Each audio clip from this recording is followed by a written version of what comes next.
पढ़ाई के महत्व को हम अभी नहीं समझते हैं। इस कारण से हमारा मन नहीं लगता है। मन को पढ़ाई में लगाने के लिए पढ़ाई के महत्व को समझना चाहिए, विद्या के महत्व को समझना चाहिए। विद्या ददाति विनयम, बिना विद्या के नम्रता नहीं आती है, शालीनता नहीं आती है, शील गुण नहीं आता है। तो और विद्या जो है हमारे अंदर सद्गुणों को विकसित करती है, प्रकट करती है। विद्या सा विमुक्तये, हमको बंधन से मुक्त करने वाली होती है विद्या। तो इन सब कारणों से विद्या के महत्व को पहले पूरा समझा जाए और फिर विद्यार्जन किया जाए।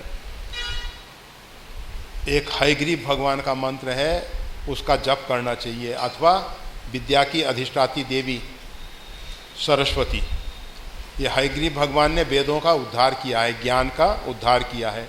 ज्ञान को हयग्रीव नाम का एक राक्षस लेके चला गया था, उससे भगवान हयग्रीव ने पुनः वेदों को लाके स्थापित किया। इसलिए हयग्रीव भगवान की उपासना भी की जाती है और सरस्वती जी की उपासना भी की जाती है। और इसके साथ साथ हम आपको एक और विशेष महत्वपूर्ण बात बता रहे हैं। आपको शायद मालूम होगा, रामभद्राचार्य जी इस समय एक बहुत बड़े विद्वान हैं। जगत गुरु रामभद्राचार्य जी, जो दोनों नेत्रों से मतलब बाह्य चक्षु से रहित हैं। टीवी इत्यादि पे उनके बहुत कार्यक्रम आते हैं, रामायण पे कथाएं प्रवचन आते हैं। और वो चित्रकूट में एक विकलांग विश्वविद्यालय स्थापित किए हैं, उसके वो कुलाधिपति भी वही हैं आजीवन। तो बहुत बड़े विद्वान हैं। ऐसा विद्वान पूरी रामायण कंठस्थ है, पूरी श्रीमद् भागवत कंठस्थ है, श्रीमद् भगवत गीता कंठस्थ है, और भी धारा प्रभा अनेक भाषाओं में बोल सकते हैं, संस्कृत, इंग्लिश, हिंदी आदि आदि, गुजराती इत्यादि बहुत सी भाषाओं में वो धारा प्रभा। इसके साथ साथ आशु कवि भी हैं, मतलब संस्कृत के श्लोक तत्काल बना लेते हैं, कविताएं तत्काल बना लेते हैं। तो ये सब उनसे पूछा किसी ने कि आपको ये सब योग्यता कैसे प्राप्त हुई, ये जो आप इतने बड़े विद्वान बने तो कैसे बने।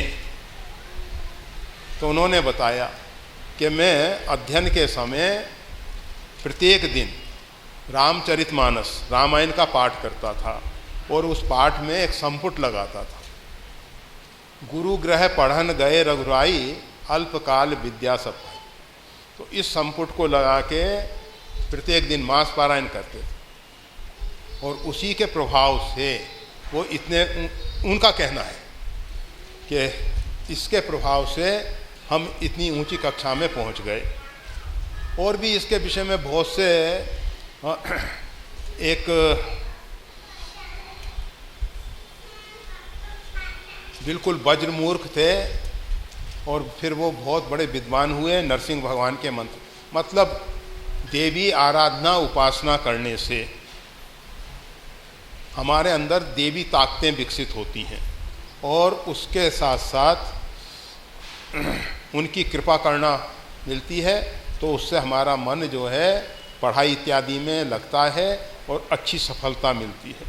तो बस पहले पढ़ाई के महत्व को, विद्या के महत्व को समझें, उसके साथ साथ ये रामचरितमानस का रोज पाठ करें, एक मास पारायण का, और उसमें गुरु ग्रह पढ़न गए रघुराई, अल्पकाल विद्या सब आई। तो इसका संपुट लगा के रोज करें तो अच्छा होगा। जय श्री राम।